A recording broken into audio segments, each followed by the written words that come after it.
ক্ষণে ক্ষণে রাধা নামে ও ক্ষণে ক্ষণে হরি নামে বিভোর হয়ে যায়। তাই মহাপ্রভু আজ আমার হরি নামে বিভোর হয়ে কি করছে?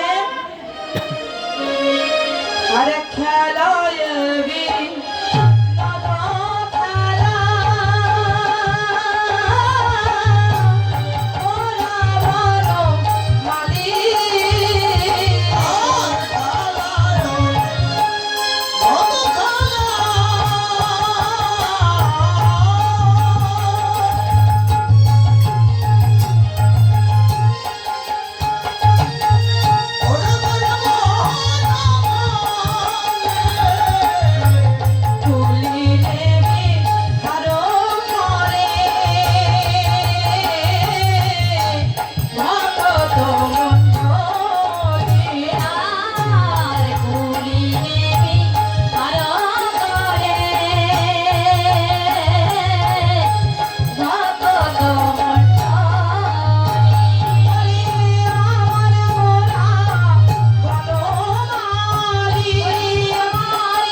বিনোদ মানে আমার বাবা বলছে ভাসুরের নাম নাকি?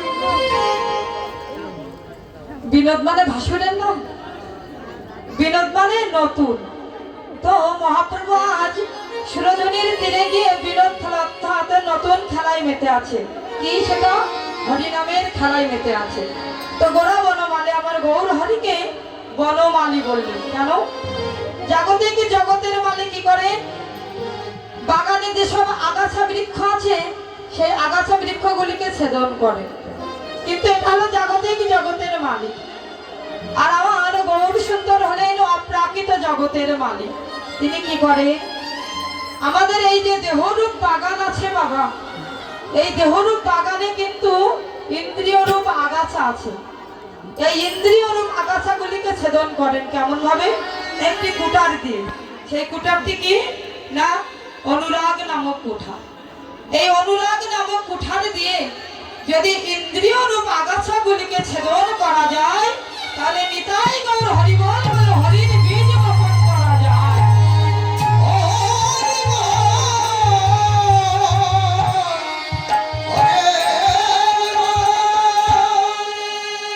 বীজ বপন করে দিলে সেখান থেকে গাছ হবে, গাছ হলে ফুল হবে, ফল হবে, এবং ফল পরিপক্ক হলে যে যথাম্যং প্রপাদ্যন্তে তংস্তথৈব ভজম্যহম, অর্থাৎ যে যথাম্যং অর্থাৎ যে যেভাবে প্রপাদ্যন্তে আমাকে ভজন করে তংস্তথৈব ভজম্যহম, আমি তাকে সেই প্রকারে অনুগ্রহ করিয়া থাকি।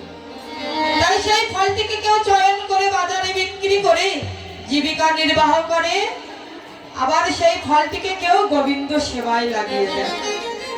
তাই আজ শ্রীমান মহাপ্রভু আজ বিনোদে খেলায় রত। তখন অবিরাম ঠাকুর দেখলেন গগনে আর বেলা নাই, বেলা যায়। তখন অবিরাম ঠাকুর প্রভুকে ডেকে বলছে, প্রভু ওই দেখো পূর্ব আকাশের সূর্য পশ্চিমাচলে ঢলে পড়েছে। সন্ধ্যা দেবী তার আগমনী বার্তা জানিয়ে দিয়েছে। পক্ষী সকল আপন আপন কল পূজনে নিজের নীড়ের সন্ধানে ফিরে চলেছে। এই সময় তুমি আর অমন ভাবে থেকো না প্রভু, ঘরে যাবে না? তাহলে ঘরে যেতে গেলে একটা সাজ আছে না বাবা? সবাই তো আপন আপন মেতে আছে। এখানে যারা আছে কেউ বাড়ির গল্প নিয়ে জানিস দিদি, আমার বাড়ির আমার বউটা না আমাকে এমন যন্ত্রণা দেয়। সবাই তো আপন আপন খেলায় মেতে আছে। তো এই যে ভাইরা ঘরে যাবে না, ঘরে যেতে গেলে তো একটা সাজের দরকার হয় না? তাই কি বলছে, সবাই সেজে নাও সেজে নাও, সবাই সেজে নাও সেজে নাও, সেজে নাও সেজে নাও, আমার ঘরে যেতে হবে, সেজে নাও সেজে নাও।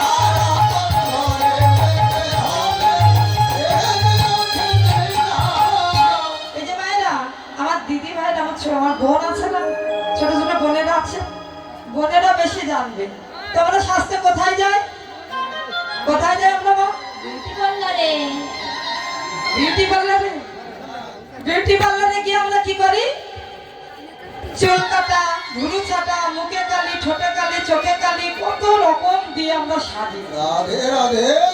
কিন্তু এই সাজ নয় বাবা। কোন সাজের কথা বললে? তিলকম তুলসী মাল্য সিদ্ধ কৌপিন বহির ব্যাস সদা মুখে হরিনাম। এটা হলো বৈষ্ণবের পঞ্চম লক্ষণ। এই পঞ্চম লক্ষণের মধ্যে সাজো, পারো যদি ভক্তির পাত্র হয়ে যাও, কেননা ভক্তি মৃত্যম গুণ হরি। ভক্তিকে মন্থন করিলে গোবিন্দের চরণ প্রান্তে পৌঁছানো যাবে। তাই সেই সাজে সেজে নাও। জাগতিক জগতের বিউটি পার্লারের সাজে সাজলে পাবে সাজা, আর এই সাজে সাজলে পাবে গোবিন্দের দেখা। তাই এই সাজে তোমরা সবাই সেজে নাও। তাই বলছে প্রভু চলো গগনে, আর বেলা নাই, এখন আমরা ঘরে ফিরে মায়ের কাছে যাই। তাই কি বলছে, আরে বেলি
আমাদেরও আপন ঘরে ফিরে যেতে হবে।